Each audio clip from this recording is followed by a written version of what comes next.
जय माँ अम्बे। आज है नवरात्रि का तीसरा दिन और आज होती है माता चंद्रघंटा की पूजा। आज हम जानेंगे आज के दिन का महत्व और माँ चंद्रघंटा की कथा और उनका उपासना मंत्र। तो इससे पहले अगर आपने चैनल को सब्सक्राइब नहीं किया हो तो प्लीज़ सब्सक्राइब करें और बेल आइकन ज़रूर प्रेस कर दें ताकि आगे की वीडियो आपको आसानी से मिल सके। तो चलिए जानते हैं पहले आज के दिन का महत्व। नवरात्रि में दुर्गा पूजा के मौके पर बहुत ही विधि विधान के साथ माँ दुर्गा के 9 रूपों की पूजा उपासना की जाती है। नवरात्रि के तीसरे दिन माँ चंद्रघंटा की पूजा की जाती है। माता का यह रूप अत्यंत सुंदर, मोहकर और लौकिक है।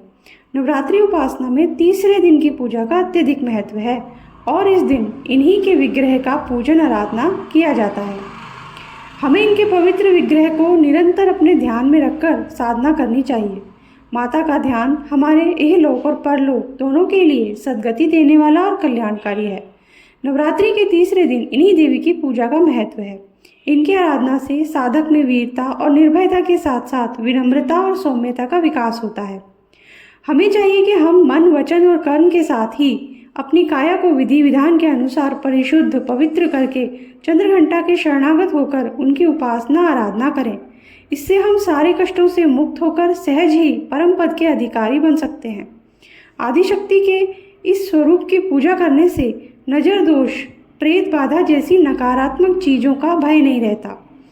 माँ का हर रूप निराला है, लेकिन माता चंद्रघंटा का रूप भक्तों का संकट हरने वाला है। आज के दिन भय से मुक्ति और अपार साहस प्राप्त करने का होता है। माँ चंद्रघंटा को प्रसन्न करने से शांति मिलती है। माँ की उपासना का मंत्र है प्रत्येक सर्वसाधारण के लिए आराधना योग्य यह श्लोक सरल और स्पष्ट है। माँ जगदम्बे की भक्ति पाने के लिए इसे कंठस्थ कर नवरात्रि में तृतीय दिन इसका जाप करना चाहिए। मंत्र है या देवी सर्वभूतेषु माँ चंद्रघंटा रूपेण संस्थिता नमस्तस्यै नमस्तस्यै नमस्तस्यै नमो नमः। अर्थात हे माँ सर्वत्र विराजमान और चंद्रघंटा के रूप में प्रसिद्ध अम्बे, आपको मेरा बार बार प्रणाम है या मैं आपको बार बार प्रणाम करता हूँ। हे माँ मुझे सब पापों से मुक्ति प्रदान करें। माता चंद्रघंटा की कथा इस प्रकार है। माँ चंद्रघंटा असुरों के विनाश के लिए माँ दुर्गा के तृतीय रूप में अवतरित होती हैं, जो भयंकर दैत्य सेनाओं का संहार करके देवताओं को उनका हिस्सा दिलाती हैं। देवी माँ का ये रूप भक्तों को वांछित फल देने वाला है। आप संपूर्ण जगत की पीड़ा का नाश करने वाली हैं, जिससे समस्त शास्त्रों का ज्ञान होता है। वह मेधा शक्ति आप ही हैं। दुर्गा भवसागर से उतारने वाली भी आप ही हैं। आपका मुख मंद मुस्कान से सुशोभित, निर्मल, पूर्ण चंद्रमा के बिंब का अनुकरण करने वाला और उत्तम सुवर्ण की मनोहर कांति से कमनीय है।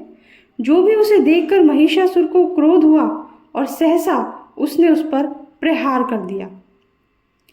यह बड़े आश्चर्य की बात है कि जब देवी का वही मुख क्रोध से युक्त होने पर उदय काल के चंद्रमा की भांति लाल और तनी हुई भौहों के कारण विकराल हो उठा, तब उसे देखकर तो महिषासुर के प्राण तुरंत ही निकल गए। यह उससे भी बढ़कर आश्चर्य की बात है, क्योंकि क्रोध में भरे हुए यमराज को देखकर भला कौन जीवित रह सकता है। देवी आप प्रसन्न हो। परमात्मा स्वरूपा आपके प्रसन्न होने पर जगत का अभ्युदय होता है और क्रोध में भर जाने पर आप तत्काल ही कितने कुलों का सर्वनाश कर डालती हैं। यह बात अभी अनुभव में आई है, क्योंकि महिषासुर की यह विशाल सेना क्षण भर में आपके कोप से नष्ट हो गई है।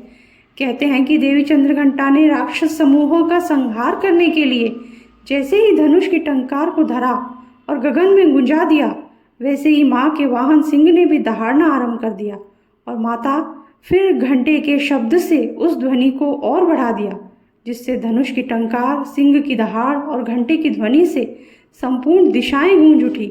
उस भयंकर शब्द वह अपने प्रताप से वह दैत्य समूहों का संहार कर विजयी हुई। इसी के साथ ये कथा समाप्त होती है। Thank you.